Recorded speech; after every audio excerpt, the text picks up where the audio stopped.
Let's discuss Java's primitive data types and how they fit into Java's object-oriented model.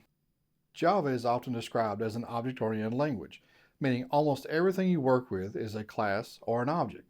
The big exception is the 8 primitive types. These primitives exist for efficiency purposes, because if everything were an object, simple operations like adding two numbers would be much slower given the overhead of handling the object. There are exactly 8 primitives in Java.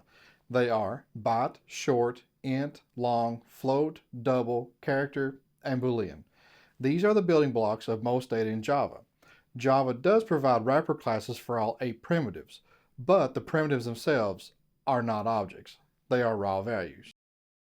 Let's talk about numeric bounds for some of the primitives associated with numbers. A byte is 8 bits, with values from -128 to +127. A short is 2 bytes, or 16 bits, and ranges from plus or minus 32,000.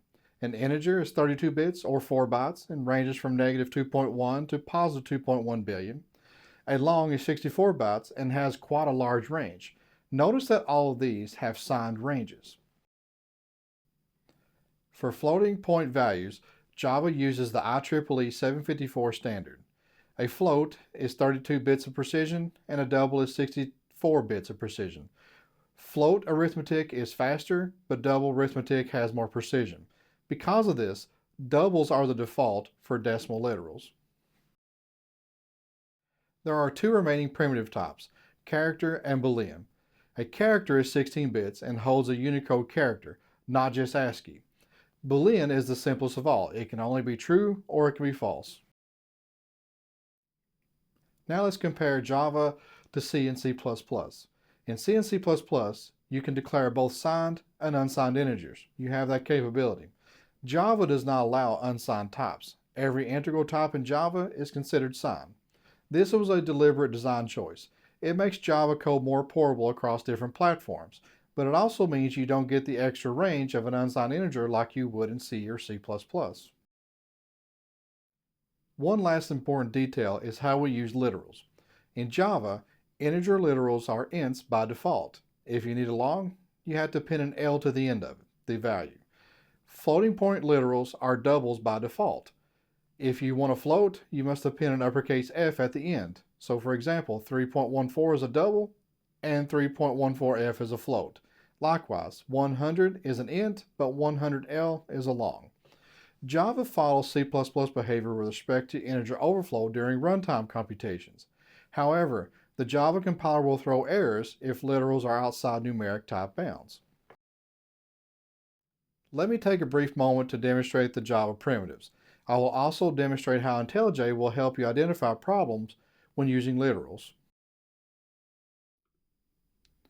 Let me take a brief moment to show you how you can get IntelliJ on your machine in case you have forgotten. So notice I went to Google and I typed in IntelliJ other downloads. One of the first few links you'll see is IntelliJ IDEA, and then you can click other versions. Sometimes it's a little bit of a smaller link down here. You click that, you should see something similar to this, where you will basically use the second column because you want the community edition. The community edition is free. It provides almost all the functionality without any kind of subscriptions or fees. So like for me, I'm using an Apple Silicon because I have the M4 processor. I would click this one. For those of you guys using a Windows machine, you may click the Windows x64 version. So you select which one you need to install it, and you can pause this video, and then when you have it installed, you can come back.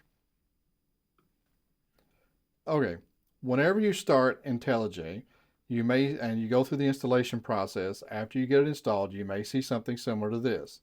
So what I'm going to do is I'm going to click New Project. Here, we basically just run through. So I'm going to say primitive demo as the name of the project. You can select which folder you want it in there. I'll probably be pushing this up to a GitHub repository so you guys can see the code that I demonstrated, but basically whatever you want, you just pick. So I'm going to select Maven, and in here I need to download the OpenJDK version 24. So basically when you click this down arrow, you need to install a JDK if you don't already have one. So it'll probably prompt you for the one that you want here. I'm going to click this, and then in advanced settings, We'll change this later. This is for when you want to publish packages, but we'll leave it alone for now. So add sample code, sure. And we'll create our project. And you see we have some things ready to go. Okay, as usual, we have our class. This will be our class. Some of you guys are very new to Java, so some of this won't make much sense. This POM file is typically something used by Maven to help us publish and resolve dependencies. So for right now, we'll click this off if it popped up. We just got a very simple class named main. We could name this class to anything, but so I'm just going to keep it the default main. The entry point of our program needs to always be public static void and then main. And if we want to pass in command line arguments, that's what this is for. But this is pretty much the signature for the method that will be a starting point for our program. This red dot, that's basically where you can add breakpoints. We'll get to that later. So what I'm going to do is I'm basically going to erase everything that we have in here and just start clean. So remember, we have 8 primitive types. So I'll put a comma here, the 8 primitives. Okay, you see comments work just like they typically do in C and C++. All right, so our first one, let's start out with the typical ones. We might say int a is equal to 5. Okay, so that basically we declared a as an int and it equals 5. Great. We can have a variation of these numeric things that have less precision. We could have a short, or we could have a byte rather, and we could say the byte b is equal to 2. We could say the short c is equal to 3. And then finally, of these types, we could have maybe a long, which is what we'll say is maybe L, levels to D, is equal to 7. Okay, so those are some of our numeric ones. Then we have our Boolean one. So we have Boolean, and we will say TF, and we'll say that this was equal to true. Notice that these are lowercase, or it could be false. Okay, so I think some other languages you may have this as a capital letter. In Java, it is just simply a lowercase letter. So we also have a character, and we could say that this is maybe R is equal to, and we put an H there. Now, it is kind of similar in the fact that whenever you use a character, you need to have single quotes. Notice that double quotes will complain here, and it will not work. So if you see that red underline, basically you can hover over it, and it'll say required type is we've declared it as a character. But if you notice, the double quotes is kind of meaning a string. Notice that string is not one of the 8 primitives. And in Java, typically the classes have a capital letter, so we do have strings, but they are not a primitive. They are a class. So also be aware that even in C++, even when we're dealing with strings, typically it was just basically a wrapper for handling character arrays that made everything much easier. Pretty much the same thing here too. But if we're trying to use a character, we want to have just single quotes. Okay. So I see we have 1, 2, 3, 4, 5, 6. So we have 2 more primitives that we had to identify. And if you're familiar from the C and C++ days, you might already know what these are. So we have floats, and we could say, well, I'll start off with double. Double, we could say maybe W is equal to 3.14. I think that's what our slide had.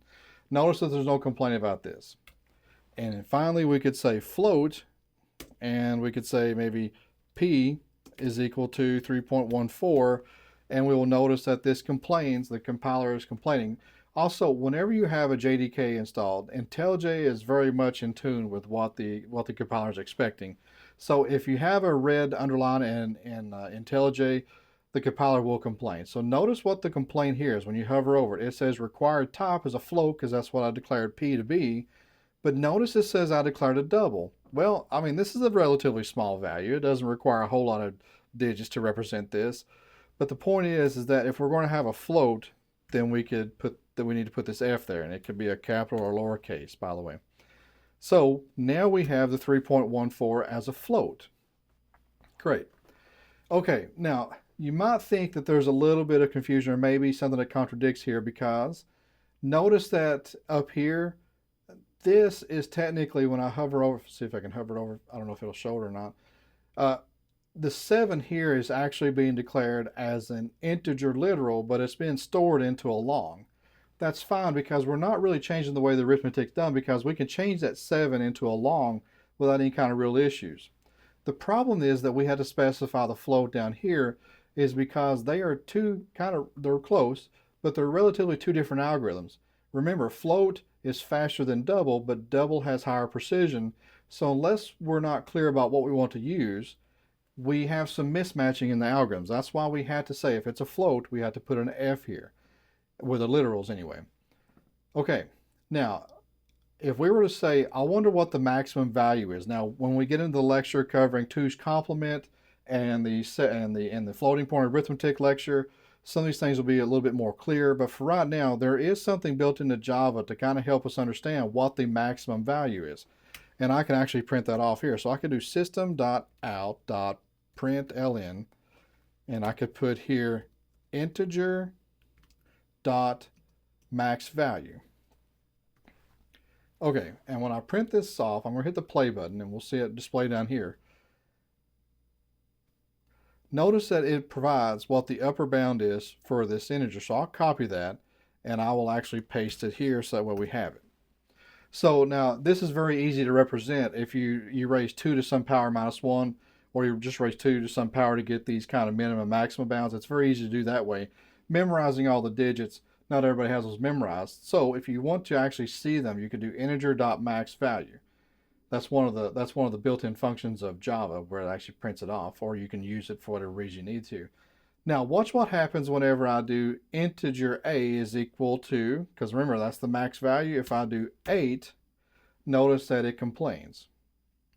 So it says integer number too large. Okay, well the problem is that's because we're declaring it with a literal. So if I put back to 7, watch what I do here. I'm going to say a is equal to a plus 1, which means increment it.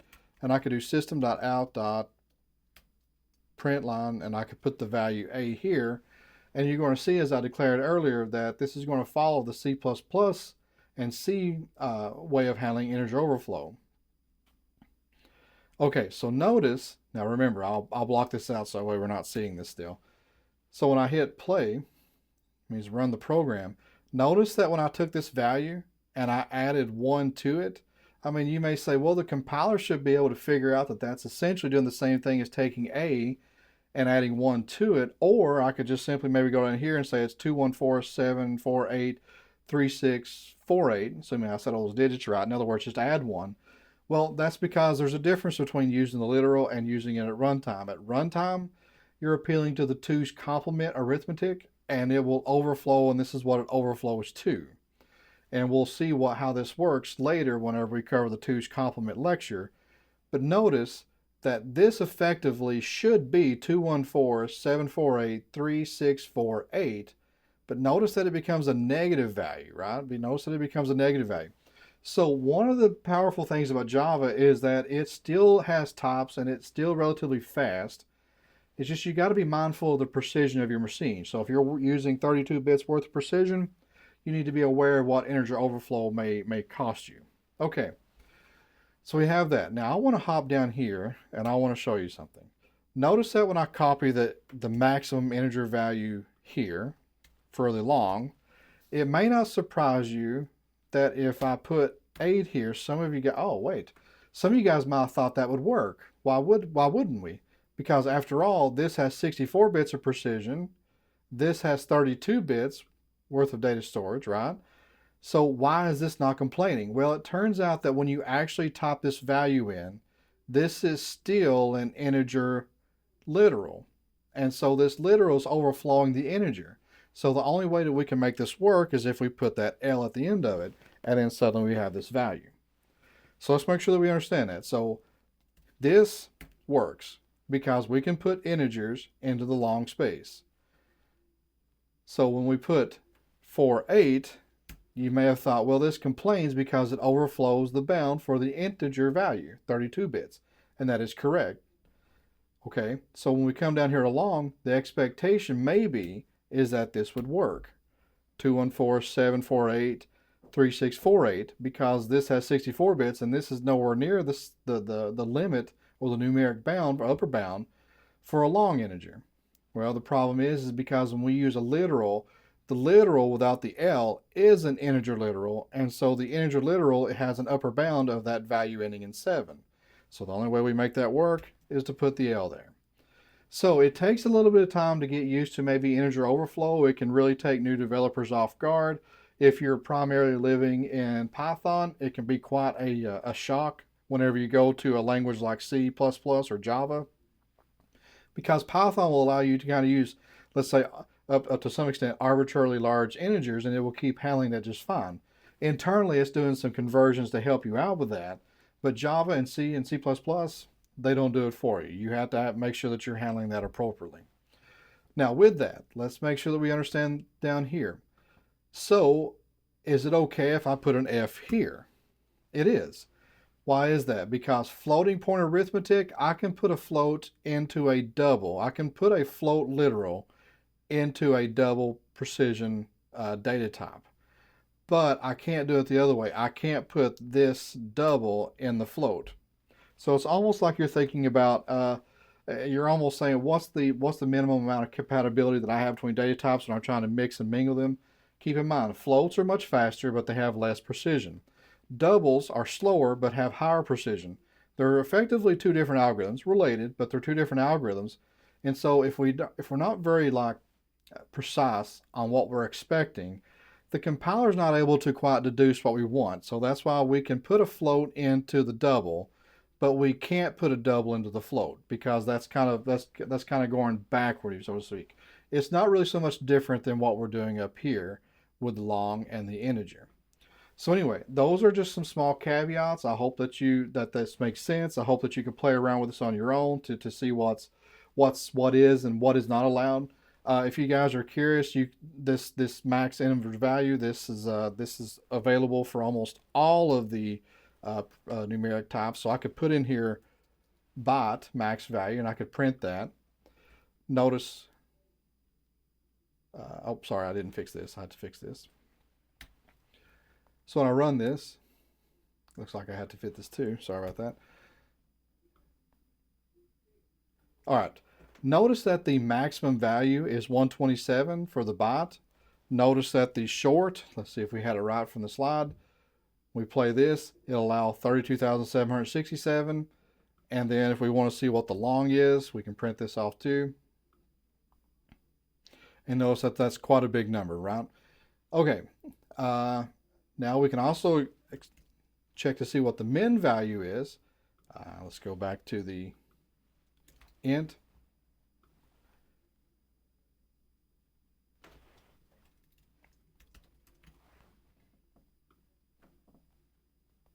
There we go. So actually, let me go ahead and just concatenate these here, just so we can see them side by side.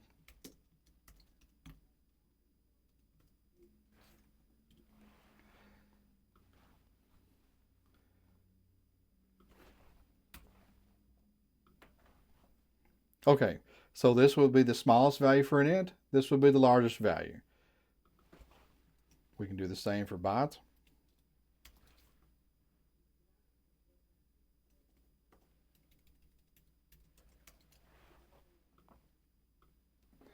Notice that it goes from negative 128 to positive 127. And then we could do short.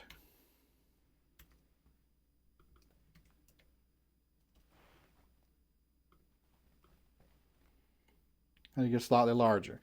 So one thing that you're probably noticing is that the maximum value, when we take the absolute values, the maximum value seems to be one smaller than the minimum value, aside from its negative value, just talking about absolute values. That is explained by the two's complement notation. So for my slides, notice that all the integral types, whether it be the byte, the short, the long, or the integer, they follow two's complement style of computations. Now, the double and float, those follow IEEE standard 754 perfectly, just like they do in C and C++. So if you are familiar with C and C++, you'll think that some of this stuff is very much kind of second nature to you. If you're coming from the Python world, it may be a little less so. So anyway, that's just kind of a very basic view of how you can find out what the max and min values are if you don't want to just calculate them by hand. It's very easy to calculate because it's almost always a power of 2 or a power of 2 minus 1. It's very easy to compute. So hopefully you enjoyed that. Hopefully that makes sense. Hopefully that's something that you can derive a little bit of knowledge from. And I encourage you to kind of play around with this to make sure that you can master this before you start writing code that's using limited or finite precision data types, because it's something that where errors can sneak in very quickly, and it's a little bit hard to debug unless you're familiar with where to look. So make sure that you understand these very well. Make sure that you understand all that's going on before you really start getting into more complex code in Java. So to wrap things up and to summarize what we've discussed, Java is almost a purely object-oriented language. We say almost because it keeps the 8 primitive types around for performance. Now, as we will learn later, we can wrap these in classes, but for now, since they are around, we can't say that it is purely an object-oriented language.